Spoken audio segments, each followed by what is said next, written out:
नमस्कार, एक बार फिर से आप सभी का स्वागत है। आज की वीडियो में मैं इंटरिम मेंटेनेंस के बारे में जानकारी दूंगी। इंटरिम मेंटेनेंस जो पत्नी मेंटेनेंस के लिए, गुजारे भत्ते के लिए जब न्यायालय में आवेदन करती है तो फैसला होने से पहले ही फैसला होने से पहले ही जो पत्नी को गुजारा भत्ता के रूप में एक मिनिमम अमाउंट न्यायालय द्वारा शुरुआत में दिया जाता है, उसे इंटरिम मेंटेनेंस कहा जाता है। इंटरिम मेंटेनेंस से संबंधित पूरी जानकारी इस वीडियो में मैं आपको दूंगी कि कितने दिन के अंदर इंटरिम मेंटेनेंस बनता है, किस आधार पर दिया जाता है, कैसे आवेदन करना होता है, साथ ही साथ क्या क्या साक्ष्य आपको न्यायालय में इसके लिए लगाने होंगे ताकि आपको जल्द से जल्द इंटरिम मेंटेनेंस मिल जाए। सुप्रीम कोर्ट की क्या गाइडलाइन है इंटरिम मेंटेनेंस पर, या इससे संबंधित क्या जजमेंट आए हैं सुप्रीम कोर्ट के इंटरिम मेंटेनेंस को लेकर, इस सब पे चर्चा करूंगी। तो कृपया पूरी जानकारी के लिए इस वीडियो को अंत तक जरूर देखें। अगर मेरी वीडियो पसंद आए तो मेरे चैनल को सब्सक्राइब करें और लोगों के साथ शेयर करें, और सब्सक्राइब करने के साथ साथ बेल आइकन को जरूर प्रेस करें ताकि मेरे आने वाले सभी वीडियोस की नोटिफिकेशन आपको मिलती रहे। कानून कहता है कि इंटरिम मेंटेनेंस जो है वो आवेदन करने के 60 दिन के अंदर, तो कम से अधिकतम 60 दिन के अंदर शुरू हो जानी चाहिए, लेकिन कई मामलों में 60 दिन या 6 महीने भी लग जाते हैं और साल भी लग जाते हैं, कई साल लग जाते हैं और इंटरिम मेंटेनेंस मिलना नहीं शुरू होता है। पत्नी के पास अगर एकमात्र सहारा रहता है पति से ही मेंटेनेंस लेके घर चलाने का, तो उसे बहुत सारी बुरी परिस्थितियों से गुजरना पड़ता है। और पति लोगों को ये डर रहता है कि अगर मेरी पत्नी ने गुजारे भत्ते के लिए कर दिया है केस, तो उन्हें केस किया है उसके 1 हफ्ते में या 10 दिन में मेंटेनेंस देना पड़ जाएगा, या पत्नी उनको धमकाती है कि अगर मुझे गुजारा भत्ता नहीं दिया, खर्चा नहीं दिया, तो मैं मेंटेनेंस का केस करूंगी। वहां इंटरिम मेंटेनेंस मुझे 2-4 दिन में या हफ्ते में या 1 महीने में मिलने लग जाएगी और वहां से तुम्हारी आधी सैलरी मुझे मिल जाएगी, या इस तरह की कुछ अफवाहें या धमकियां लोग एक दूसरे को देते हैं और पति परेशान हो जाते हैं कि मुझे मेंटेनेंस देना पड़ेगा, कितना देना पड़ेगा और कितने दिन के अंदर देना पड़ेगा अगर उनकी पत्नी ने उन पर मेंटेनेंस का केस किया है। तो इस वीडियो में पूरी जानकारी इसी के बारे में है। जैसा कि मैंने बताया, एज पर लॉ तो 60 डेज के अंदर जो इंटरिम मेंटेनेंस है उसका जो आवेदन होता है उसे डिस्पोज ऑफ करना होता है। इंटरिम मेंटेनेंस की शुरुआत 60 दिन के अंदर हो जानी चाहिए कानून के हिसाब से, पर ऐसा हो नहीं पाता है। उसके लिए भी हम ये नहीं कह सकते कि न्यायालय की गलती है या कानून में हमारे बहुत जो भी कानूनी प्रक्रिया है उसके कई स्टेज, कई स्तर से गुजरना पड़ता है। जो हमारा आवेदन है उसमें बहुत सारे जरूरी साक्ष्य की जरूरत होती है। साथ ही उसको प्रूफ करने के लिए जो भी सबूत, जिन सबूतों की जरूरत होती है, जिन पेपर्स की जरूरत होती है, वो भी साथ में अटैच करना होता है। उस सब को देखने, पढ़ने और समझने के बाद ही न्यायालय इंटरिम मेंटेनेंस का फैसला भी करती है। ऐसा नहीं है कि आज न्यायालय में आवेदन आएगा और हफ्ते 10 दिन में न्यायालय उसको बिना सोचे समझे, बिना सारे तथ्य को जांच किए ऐसे ही इंटरिम मेंटेनेंस देना शुरू कर देगा। ऐसा बिल्कुल भी नहीं है। उसके लिए भी न्यायालय को समय चाहिए होता है ताकि अच्छे से जांच परख कर और सोच समझ कर सारे तथ्यों को एक बार देखने के बाद ही फैसला करें। इंटरिम मेंटेनेंस पर राजेश वर्सेस नेहा का सुप्रीम कोर्ट का एक जजमेंट आया है। अगर डिटेल में जानकारी चाहते हैं तो इस जजमेंट को पढ़ें, जिसमें न्यायालय ने ये कहा है कि 4 से 6 महीने अधिकतम समय लगना चाहिए इंटरिम मेंटेनेंस देने में, उससे अधिक समय नहीं लगना चाहिए। कुछ लोगों के मैसेज आए थे जिन्होंने कहा था कि मेरी पत्नी ने भरण पोषण का केस किया है, तो मुझे कितने दिन के अंदर उसे इंटरिम मेंटेनेंस देना होगा और कितना देना होगा। तो और क्या न्यायालय मेरी बात सुने बिना, मेरे बिना पक्ष रखे ही इंटरिम मेंटेनेंस का फैसला दे देगी और मुझे देना और मुझे मजबूर करेगी इंटरिम मेंटेनेंस देने के लिए? ऐसा बिल्कुल भी नहीं है कि आज कि जैसे ही न्यायालय में आवेदन जाता है इंटरिम मेंटेनेंस शुरू हो जाती है। समय लगता है, कितना समय लगता है वो और किस आधार पर होती है आपको मैंने इस वीडियो में बताने का प्रयास किया है।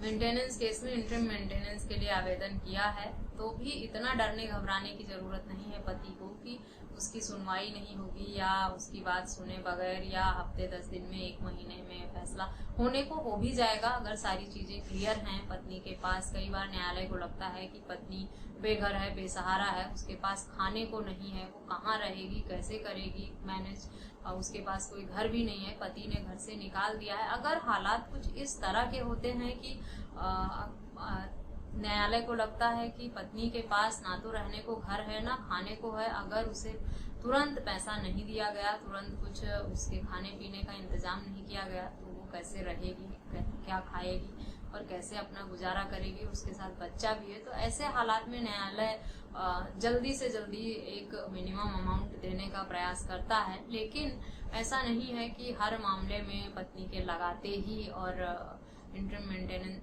पत्नी के आवेदन करते ही इंटरिम मेंटेनेंस शुरू हो जाता है, समय लगता है उसमें।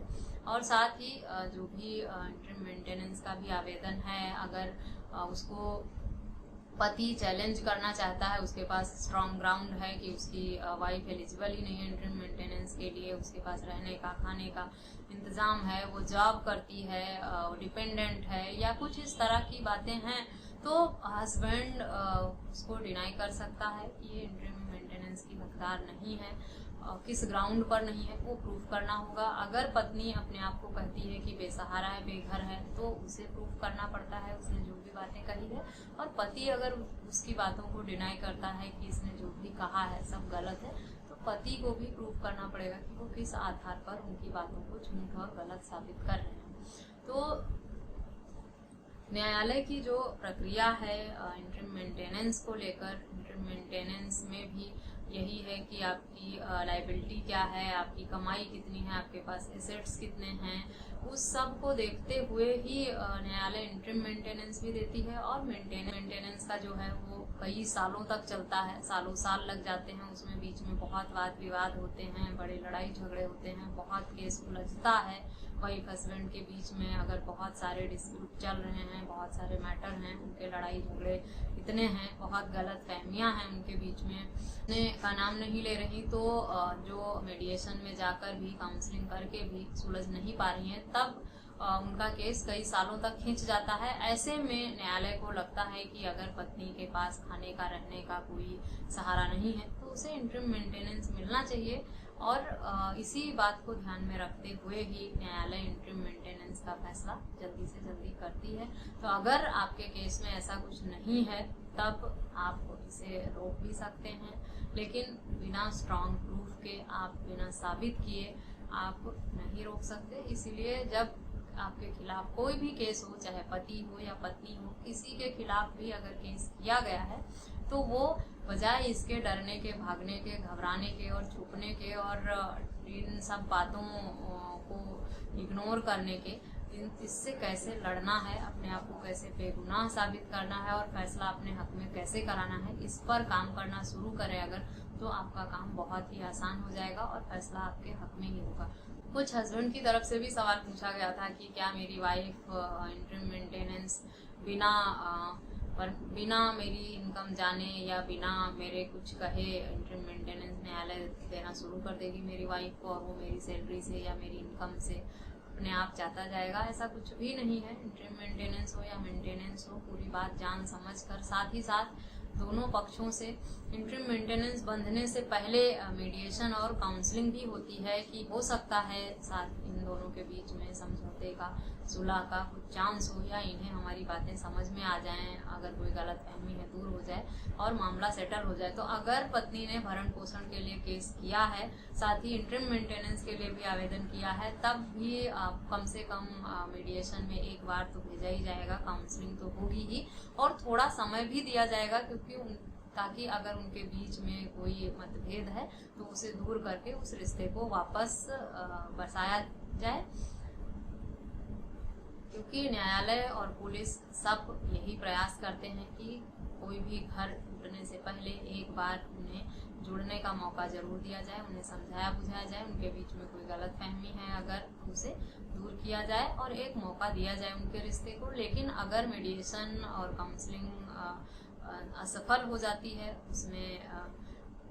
उसमें प्रयास में कुछ हाथ नहीं लगता, तब न्यायालय आगे की कार्रवाई शुरू करती है। इतना समय तो लगता ही है कि आपको मीडिएशन तक, काउंसलिंग तक जाना पड़े, साथ ही तब तक न्यायालय में जो भी आवेदन आपने लगाया है उन सब पेपरों की साक्ष्य की छानबीन होती है, देखा समझा जाता है, उसके बाद ही फैसला किया जाता है। तुरंत का तुरंत न्यायालय किसी केस में ऐसे फैसला नहीं कर देती है कि एक पक्ष को देखा, दूसरे को सुना भी नहीं और ऐसे ही मेंटेनेंस शुरू कर दिया। हाँ, बहुत सारे एक्सेप्शनल मामले कुछ ऐसे होते हैं, अगर बहुत सीरियस कंडीशन है, जैसा कि मैंने बताया कि किसी के पास ना रहने को घर है, ना खाने को है, तब बहुत ही मिनिमम अमाउंट एक न्यायालय उस टाइम तय करती है, जिससे पति को भी डिस्टरबेंस ना हो और पत्नी को भी भूखे और बेघर ना रहना पड़े। तो इस हालात में जल्दी से जल्दी किया जाता है, लेकिन वो भी आवेदन करते ही नहीं हो जाता है, उसमें भी थोड़ा समय तो लगता ही है। तो आप लोग डरें घबराएं नहीं, आपको कुछ महीनों का समय तो मिलेगा ही। हस्बैंड लोग जो भी हैं उसमें वो अपने पक्ष जो है उसे मजबूत कर सकते हैं, या अपने फेवर में केस लाने के लिए अगर उनके खिलाफ तो पेपर बनाए गए हैं या न्यायालय में गलत साक्ष्य लगाए गए हैं, तो उन्हें झूठा साबित करने के लिए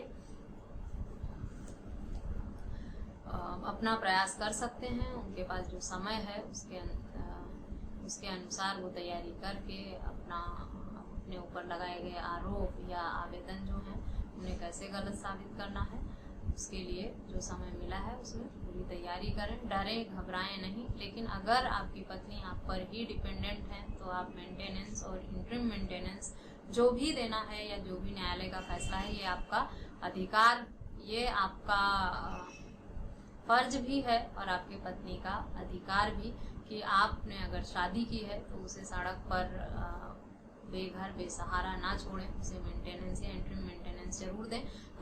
या तब अगर आपके साथ गलत हो रहा है तब आप उसके खिलाफ आवाज जरूर उठाएं। तो आशा करती हूँ इंटरिम मेंटेनेंस पर जो भी जानकारी आप लोग लेना चाहते थे वो मैंने इस वीडियो में दे दी होगी। इस वीडियो में बस इतना ही। अगर किसी अन्य टॉपिक पर और जानकारी चाहते हैं तो आप मुझे आप ईमेल, व्हाट्सएप या कमेंट करके पूछ सकते हैं।